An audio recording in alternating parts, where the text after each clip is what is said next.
안녕하세요. 재즈코딩 베이스캠프의 이호준입니다. 알고리즘 100일 챌린지 33번째 시간입니다. 다항식 더하기라는 문제인데요. 제가 레벨 0에서 두 번째로 시간을 많이 쓴 문제이기도 합니다. 왜 그런지 조금 이따가 설명해 드리도록 할게요. 한 개 이상의 합으로 이루어진 식을 다항식이라고 한다고 합니다. 다항식을 계산할 때는 동류항끼리 계산해서 정리합니다. 이 동류항이 무엇이냐면 밑으로 내려볼게요. 이렇게 3x, 7 x가 주어졌을 때 3x와 x를 더한다는 거예요. 그래서 4x가 나오고요. 7은 더할 숫자가 없죠? 그래서 7로 이렇게 나오게 됩니다. 자, 이렇게 동류항끼리 더한 결과값을 문자열로 리턴하도록 하는 솔루션 함수를 만드는 문제이고요. 자, 제한사항 한번 보도록 하겠습니다. 다항식에 있는 수는 0보다 크고 100보다 작습니다. 근데 저는 이 문제를 어떻게 풀었냐면 음수도 가능하고 제로도 가능하게 풀었거든요. 그래서 시간이 좀 오래 걸렸어요. 그리고 다항식의 변수는 x만 존재합니다. 근데 우리 풀이에서는 그렇게 풀지 않고요. 제한사항대로 풀 거예요. 근데 제가 푼 풀이도 같이 한번 보여드릴게요. 다항식의 변수는 x만 존재한다고 합니다. 다항식은 0부터 9까지의 정수와 공백, 그리고 x와 플러스로 이루어져 있습니다. 그러니까 마이너스, 곱하기, 제곱 이런 연산은 없다는 거예요. 항과 연산교 사이에는 항상 공백이 존재한다고 합니다. 자, 공백은 연속되지 않는다고 합니다. 그리고 하나의 항에서 변수가 숫자 앞에 오는 경우는 없다고 합니다. 이런 식으로요. 그리고 이런 식의 잘못된 입력은 주어지지 않는다고 합니다. 0으로 시작할 수도 없고요. 제한사항을 좀 꼼꼼하게 읽으셔야 돼요. 자, 여기서 중요한 점이 개수 1은 생략한다는 거예요. 1x는 x입니다. 자, 그래서 이런 식으로 나왔을 때 자, 입출력 얘는 우리가 아까 전에 봤었죠. 문제를 한번 풀어보도록 하겠습니다. 이 값을 그대로 가지고 와서요. 스플릿 하도록 할게요. 스플릿을 공백 단위로 많이 생각을 하시는데요.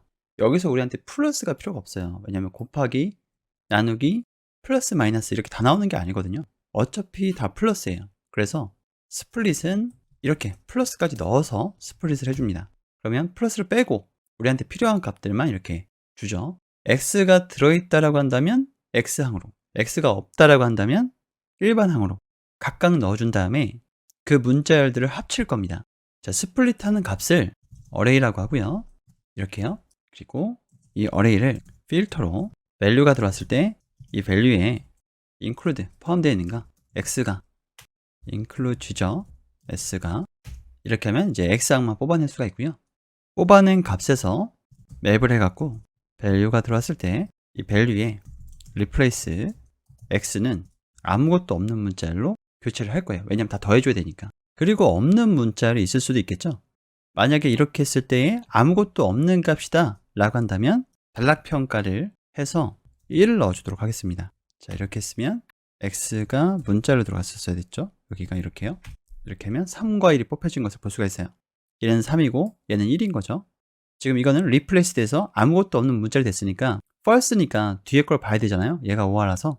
그래서 1로 교체가 된 거예요. 이렇게 됐으면 누적해야 되겠죠. reduce a와 c가 들어가게 되면 a와 플러스 c 초기값은 0으로 해주도록 하겠습니다. 그리고 처음부터 여기를 숫자로 넣어줄게요. 그리고 이 앞에 값도 parse int로 이렇게 넣어주도록 하겠습니다. 자, 그럼 4라는 값이 얻어진 것을 확인하실 수가 있죠. 이렇게 해서 x 앞에 값들은 처리를 했어요. 그러면 x항이 아니라 일반항은 어떻게 처리해주면 될까요? 똑같은 방식이에요. 포함하고 있지 않다를 뽑아주면 되겠죠. 그리고 맵을 할 필요는 없어요. 리플레이스를 할 필요가 없으니까요. 대신에 리듀스를 할 때 이게 문자열이잖아요. 그래서 parse int를 여기다가 넣어주도록 하겠습니다. 자, 그럼 7이 나오는 것을 확인할 수가 있죠. 자, 그럼 여기다가 x 붙여주고요. 플러스에서 이거 붙여주면 됩니다. 문자열로 처리해서요. 자, 그대로 가지고 올게요. 여기서부터. 자, 여기죠. 이렇게 할 건데요. 레스로 선언을 해주고요. 이걸 스플릿 해야 되겠죠.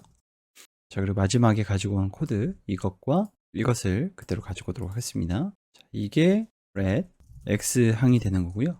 그리고 여기는 red 일반항이 되는 겁니다. 다 const로 바꿔줄게요. const red const answer. 그런데 x항이 일반항이 없을 수도 있거든요.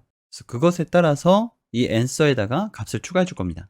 만약에 이 x항이 1이에요. 자, 이렇게 묶어주고요.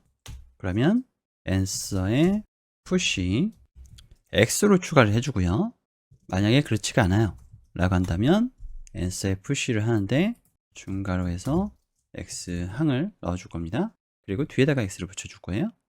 그리고 if 이번엔 일반항이 있다 라고 한다면 이제 푸시를 해줄 겁니다.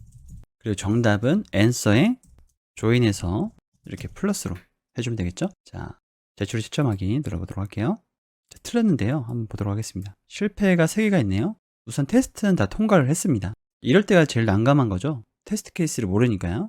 자, 여기 x항이 1일 때와 그렇지 않을 때로 구분이 되죠. 그런데 x가 0일 때, 그러니까 x항이 한 번도 나오지 않았다라고 한다면 그거는 고려가 된 게 아니죠. 그래서 이거는 이렇게 해서 안쪽으로 밀어넣고요. 일반항이 아니라 x항이죠. x항이 있을 때만 이렇게 되는 거죠. 만약에 x항이 제로예요. 없다라고 한다면 푸시를 해줄 필요가 없는 거죠. 제출이 채점하기 정답이라고 출력이 되는 것을 확인하실 수가 있습니다. 이번 시간은 여기까지 하도록 하겠습니다. 감사합니다.